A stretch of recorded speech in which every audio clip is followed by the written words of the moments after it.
Hi everybody, Ted Paulson here. Welcome back to my channel. Today we're going to make an attempt at finally cooking a great fried chicken. So let's get cooking with the geezer.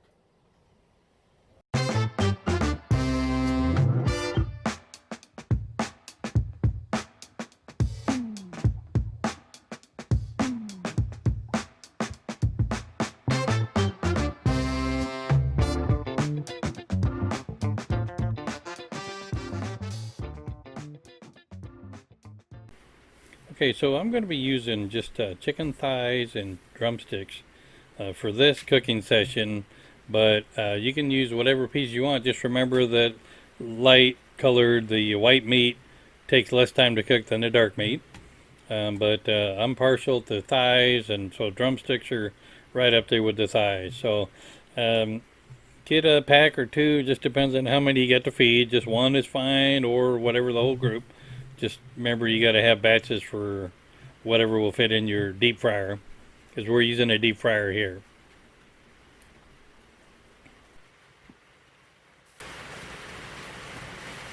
Okay, so we got the chicken in there. We're gonna mix in some of that rub, and then we're going to put it in a Ziploc baggie and let it sit for about a half hour or so. And then we're going to add the marinade. So here we go. Dump that in there, give me some in there, mix that around. Gotta make sure these things get coated, right? So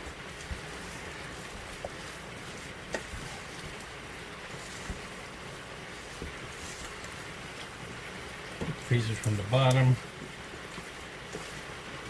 put them up a bit, add some more in there.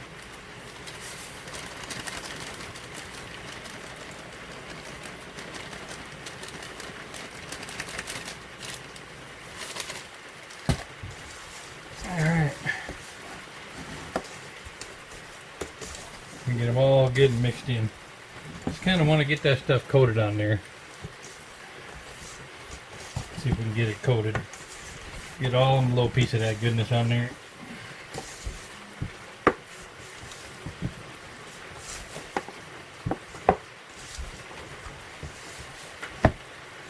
And what I'm going to do,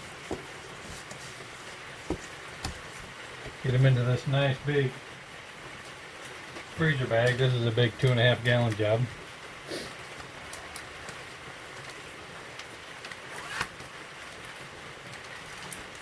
And we'll let them sit in there for a little bit. Huh?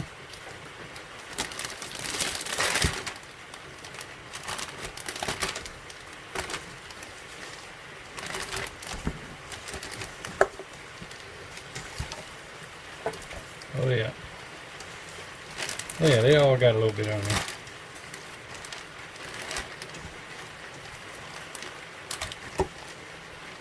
So I'm going to give that bag a little shake too.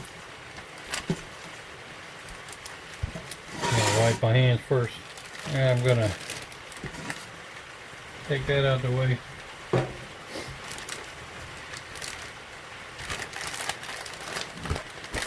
Man, that's a heavy bag now. Add a little bit more in there. And then I'm gonna seal it up. And then shake it up a little bit more just to mix it around.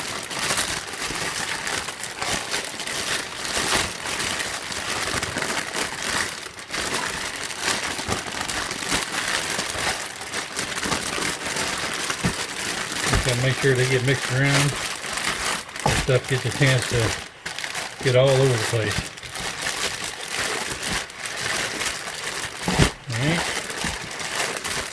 Alright. Looks pretty good to me. Alright, we're gonna let that sit for about a half hour. I'm gonna see if one is enough or if I need to put a second one.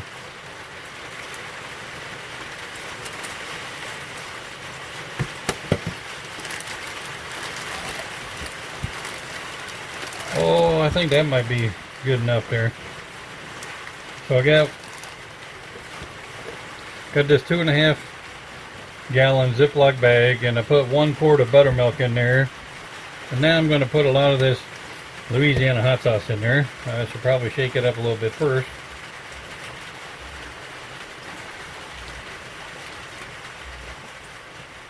Alright, then I'm going to just take the cap off of there, open that up so I can pour it in easier.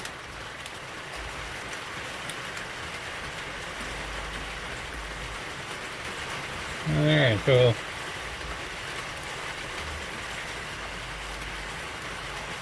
I got about 6 ounces in there, I think. Just under a cup. Maybe a cup, it depends on how accurate the bottle is. So, my Ziploc baggie, I'm going to get rid of some of the excess air. Then I'm going to just mash this around, get it all mixed up. Look at that beautiful pink color coming out, or light orange, or whatever you want to call it. It's going to be good though. This is going to marinate for it's about 9 hours. Excuse me, it's just about 21 hours it's going to marinate. So that should really be good. The buttermilk will help tenderize that meat. The Louisiana hot sauce and the flavor of the buttermilk and the salt and pepper and the onion powder and garlic powder and cayenne pepper and stuff. That's all going to help to give that some flavor. We're going to tuck it away in the fridge there. And I'll probably disturb it in the morning just to make sure. I want to kind of leave that up a little bit. Then we'll let that sit overnight. In the morning I'll get up and I'll stir that around a bit just to change the position on it. I think I'll prop it up with that. That'll set it there. That should be good. Using the griddle, so let's see, I said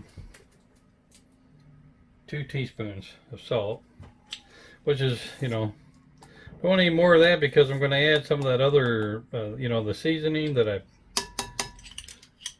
the rub that I made yesterday to put in the chicken before I started the marinade in the buttermilk and stuff, buttermilk and the hot sauce.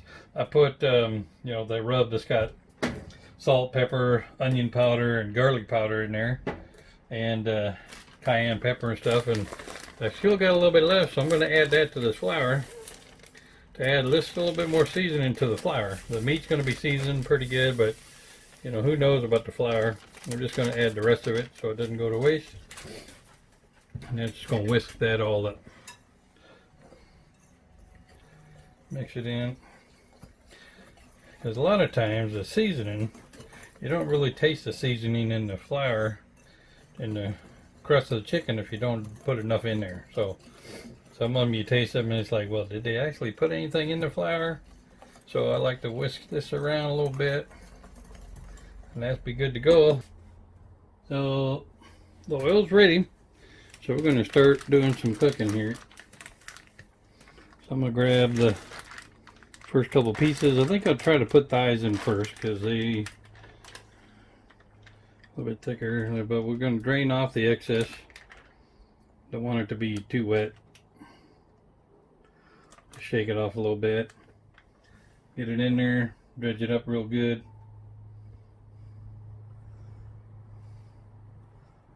Okay, shake some of that off and just lay it down inside there.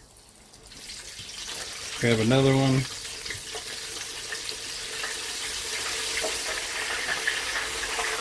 Put the bread in there, get nice and coated.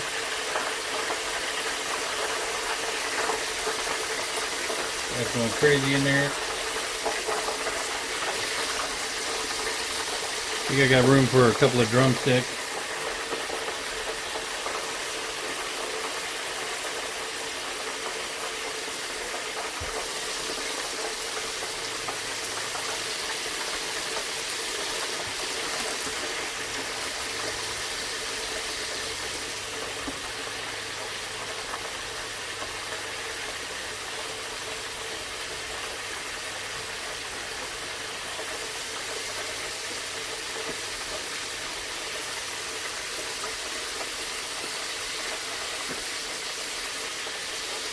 Okay.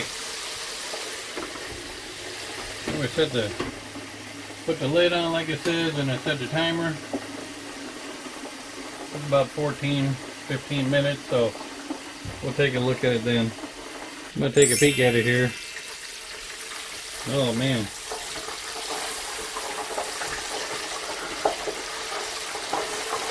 I wonder if I can flip those over a little bit.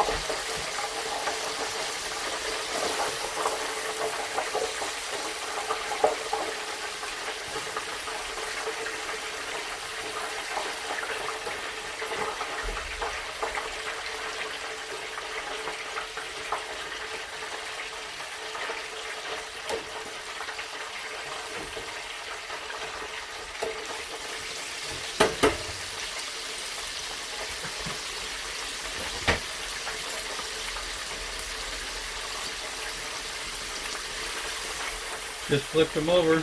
Man, that's looking tasty. So we still got about 7 minutes to go. So hope it doesn't get too burnt or too dark, but you know, we'll see. We'll give it a shot. See what happens.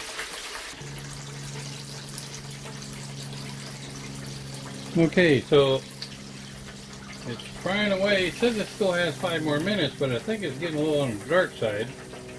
So I'm just going to throw a thermometer in there and take a look, see what we get cooking wise. I don't want it to get overdone. Well, man, that's crispy. See if we can get that in there. This is 144.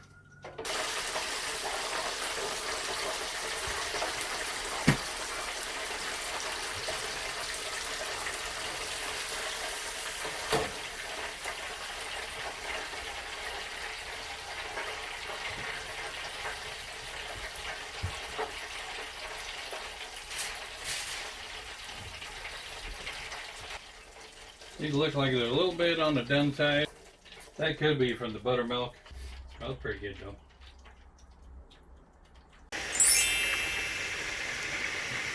So, looks like it's done inside. And I had to try it out, see how it is. This first batch is a little bit dark, cooking wise. But actually it's not bad. So, the crust might be a little bit, you know, done for my taste.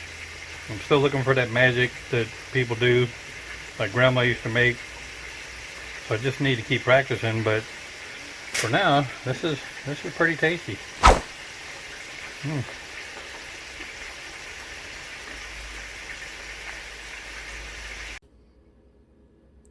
Man, that was some good chicken. I tell you what, I have found the best way for me to cook fried chicken. I will be doing that again. I want to make note that the darkness of the skin was kind of a dark red, and that was most likely from the red out of the Louisiana hot sauce. So it was great. It wasn't burnt. Had really good flavor, nice and crispy, nice and juicy and tender on the inside. And the next day I had some that was cold, and I tell you what, that is the chicken to take when you go on a picnic. It's good flavor, nice and crunchy, really enjoyable. So I will be making that again. I have found my secret to making great fried chicken. So if you like this video, please give it a thumbs up. Leave any comments if you try the recipe out, if you got any suggestions on how to tweak it, if you make an addition that you'd like to see, that would be really great. I appreciate your input.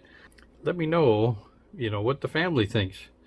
And you know, if you don't have a deep fryer, don't worry about that. Just use a pan.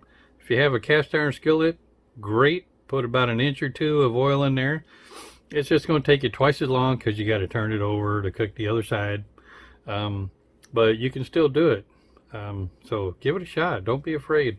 If you have a non-stick skillet, it's best to use cast iron. But if you got non-stick, that'll work too. Just be mindful when you're using skillets. Use some kind of thermometer to help you maintain the right cooking temperature, so that when you put the new chicken into the fryer, it's going to drop the temperature. So when you put the new chicken in, you want to monitor that temperature and adjust your burner, your flame, whatever, accordingly to maintain it. When it starts to climb up, then, you know, level it off or reduce a little bit so that you don't burn your chicken.